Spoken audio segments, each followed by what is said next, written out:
공공의 적? 누구 얘기인지 좀 보겠습니다. 공공의 적. 오늘 한동훈 전 대표가 북콘서트를 개최를 합니다. 오늘 마포 홍대에서 이 오후 3시에 북콘서트를 하는데 청년층이 많이 오는 곳이죠.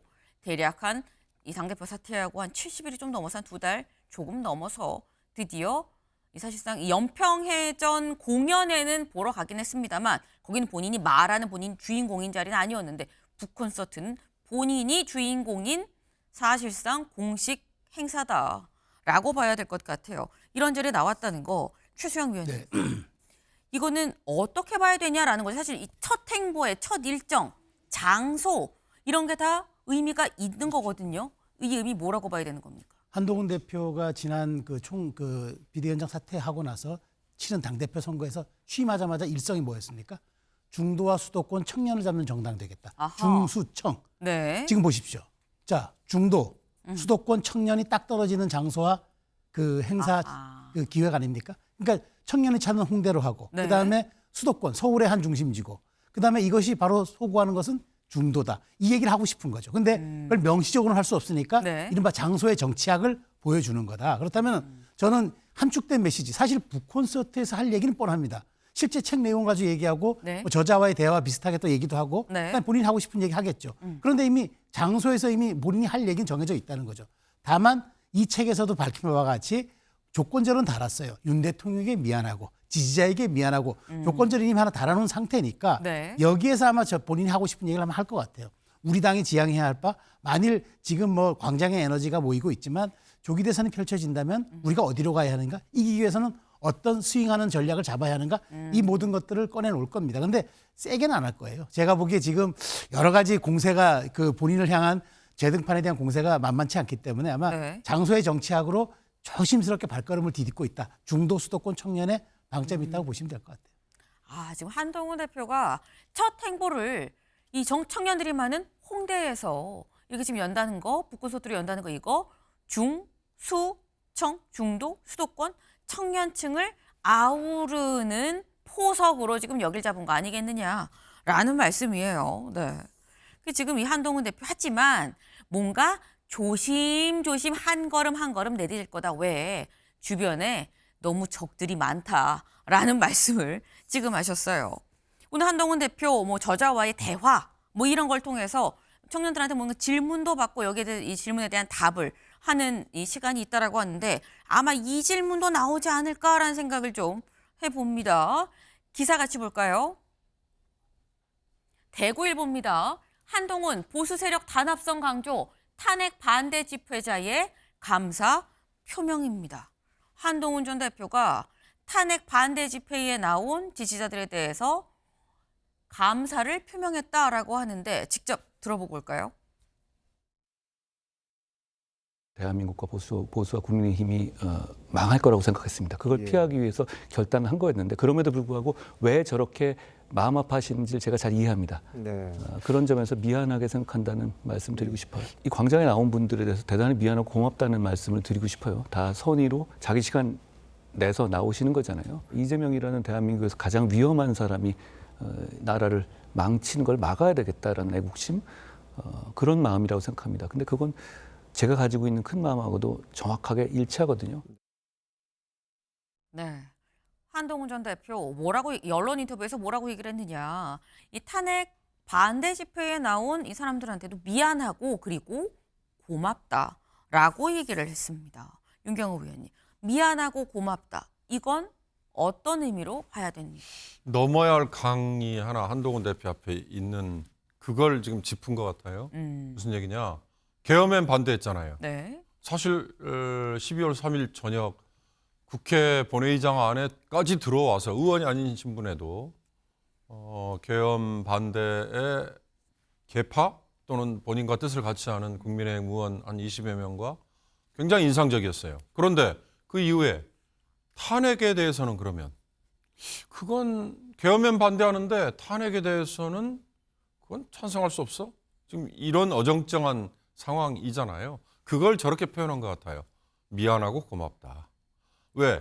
지금 보수층은 중도에 대해서 구애 이거 완전히 그냥 무시해버리고 극우 뭐 태극기 부대든 뭐든 간에 그쪽의 구애만을 지금 생각하잖아요. 아니 뭐 현역 국민의힘 의원이 헌재를 때려 부수자라고 얘기해서 밤을 지금 일고 있지 않습니까? 헌법기관이 상대 헌법기관을 때려 부수자라고 얘기하는 건 도대체 무슨 근거냐? 이건 뭐 어떻게 하자는 거냐 이런 건데 그런 열성적인 지지층, 그런 열성적인 극우 세력을 한동훈은 어떻게 과연 대해야 될 거냐? 이 고민을 미안하고 고맙다 저 말에 지금 녹인 거 아닌가 싶은데요. 저건 한동훈 대표가 정치를 지금 재개? 이게 맞나요? 오늘 아침에 나온 표현 중에 저는 한동훈 대표의 정치 재개를 삼수라고 한 얘기, 삼수 만에 다시 나왔다. 무슨 얘기인가 봤더니 총선 끝나고 네. 저 책임지겠습니다 하고 사라졌다가 다시 복귀했잖아요. 그리고 지난번 계엄 때 다시 대표에서 사퇴했죠. 그리고 이번에 나타났으니까 삼수 맞는 것 같아요. 그러나 기간이 너무 짧죠. 이 짧은 기간 안에 한동훈 대표를 열성적으로 지지해주는 팬덤층 이건 뭐냐.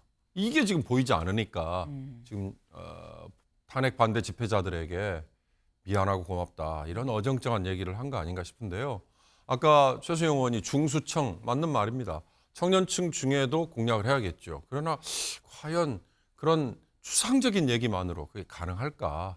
한동훈이 넘어야 될 강이 굉장히 저는 넓고 깊은 것 같다는 생각이 들어요. 한동훈 전 대표가 넘어야 될 강이 넓고 깊은데 이런 애매하고 어정쩡한 표현으로 그 강을 건널 수 있겠느냐라는 말씀을 하셨어요. 그 사실상 지금 하신 말씀이 한동훈 전 대표 입장에서 보면 어떻게 보면 딜레마라고도 좀 볼 수 있는 게 최수영 의원님. 네. 한동훈 전 대표가 대선에 나갈 생각이라고 하면 국민의힘의 경선을 통과를 해야 되는 거고 통과를 하려면 결국은 탄핵 반대 집회에 나온 이 지지자들도 다 안고 다 함께 내 사람으로 같이 가야 되는 건데 거기서 이런 어정쩡한 표현이 나온 거 아니겠느냐라는 이 우회적인 말씀으로 저는 이해를 했거든요. 네. 한동훈 전 대표는 그럼 어떻게 해야 되냐라는 거죠. 그러니까 지금 그게 딜레마예요. 왜냐하면 지금 현행 경선 룰, 만일 조기 대선이 있다고 가정할 때 네. 당원 투표 50과 여론조사 50입니다. 그렇게 당에 20년간 뿌리를 두었던 홍준표 전 지금 대구시장이 당시 여론조사에서는 이기고 당원 투표에서 윤석열 대통령께 져가지고 그랬죠. 후보가 안 됐어요. 네. 자, 20년간 당에 뿌리였던 사람조차도 그리고 강성 지지층의 지지가 있어서도 안 되는 분이 이제 말하자면은 그 지금 과연 저렇게 왔다 갔다 하는 그런 어정쩡한 스텝으로 가능하겠느냐라는 건데 그러니까 한동훈 대표가 책에서도 쓰고 지금 이미 붙고 선택하기 전에 방송에서 나와서도 얘기하고 네. 자꾸 제가 조건절이라고 얘기하는데 밑자락을 까는 거예요. 그러니까 그것을 건너기 쉽지가 않다. 물론 전체적으로 보면은 대선이라는 양대 진영과 진영이 부딪히는 그런 싸움에서는 네. 실질적으로 중도의 소구력이 크지만 가장 중요한 건 예선을 통과하고 당의 대표가 되기 위해서는 굉장히 어려운 문제거든요. 그래서 저는 한동훈 대표가 이미 이제 북구 선택을 이제 시작으로 계속 하겠죠. 가장 중요한 거 어떻게 자기 스텝을 밟을 것인가. 근데 그 비율과 배분을 어떻게 할 것인가. 네. 이 정치적인 스탠스 굉장히 예민한 아마 지뢰밭 밟기 게임이 될 것 같아요. 쥐레밥 밟기 게임. 이거는 한 번만 잘못 밟아도 바로 터지는 게 쥐레죠. 이 쥐레밭을 그럼 어떻게 넘어갈 거냐. 아주 어려운 고차 방정식이 될 수 있겠다라는 생각이 드는데 한동훈 전 대표 아까 뭐 애매모호한 뭐 스탠스다 발언이다라고 말씀하셨어요. 근데 이 이른바 애매모호한 요 발언에 이 보수의 전사라고 부르는 이 전한길 강사가 이렇게 얘기를 했습니다. 들어보실까요? 윤석열 대통령 구치소 갇혀 있게 된 원인 중에 하나가 사실은 한동훈을 비롯한 그 친한계가 찬성했기 때문이라고 국민들이 생각하고 있고 그건 탄핵에 팩트예요. 찬성해서. 그래서 한동훈 대표도 마찬가지로 전 대표도 이거 지금 이제 반성을 하잖아요. 예. 원래 저도 그렇고 인간은 누구나 다 실수를 해요. 네. 그죠? 실수하니까 이거에 대해서 중요한 거는 반성하고 잘못했다라고 용서 구하면 저는 이제나요 가능하다고 보거든요. 한동훈 대표가 저는 그나마 감사하다는 생각이 들었어요. 그런- 이재명 지지하지 않고 예. 다시 돌아오는구나 생각이 들어가지고 보수 그 세력이 장기 집권해야 되는 거 또는 권력 잡기 위해서 하나 뭉쳐야 되거든요. 예.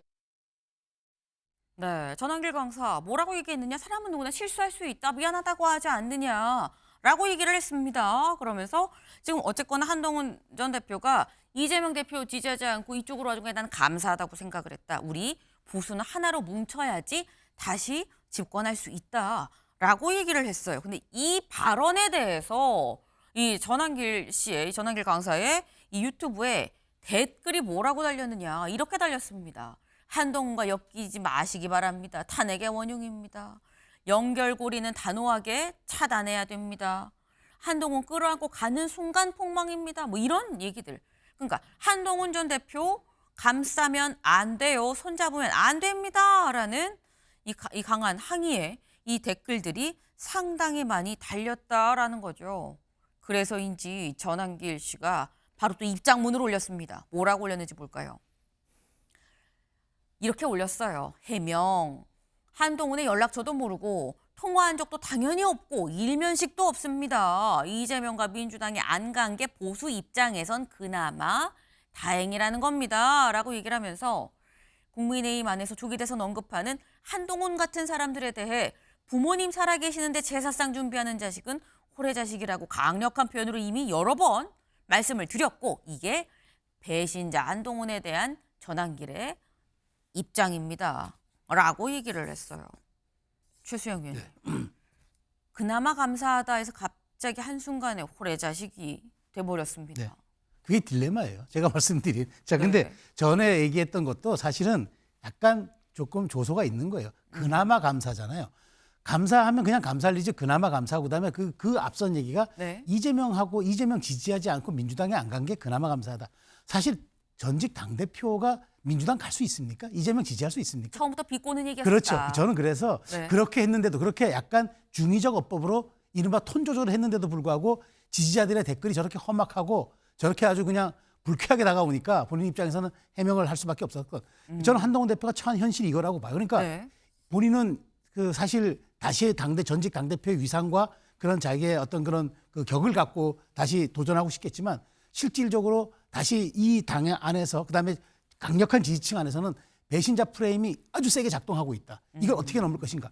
계엄의 바다를 넘는 것보다 어찌 보면은 그 정말 한동훈은 그 배신자의 바다라는 이 말하자면 공격을 어떻게 견뎌낼 것인가가 지금 더 중요한 상황이 돼가지고, 오늘 이제 홍대 입구에서 뭐 첫 시작은 하지만 네. 저는 과연 이 정도의 그 타격감으로 다시 한번 당에 그런 좀 영향을 끼칠 수 있을지, 뭐 실질적으로 그런 잠룡으로서의 역할을 보여줄 수 있을지, 저는 굉장히 좀 사실 좀 주목이 됩니다. 좀 힘들게 한 발을 디딜 가능성이 좀 크다고 봐요. 네.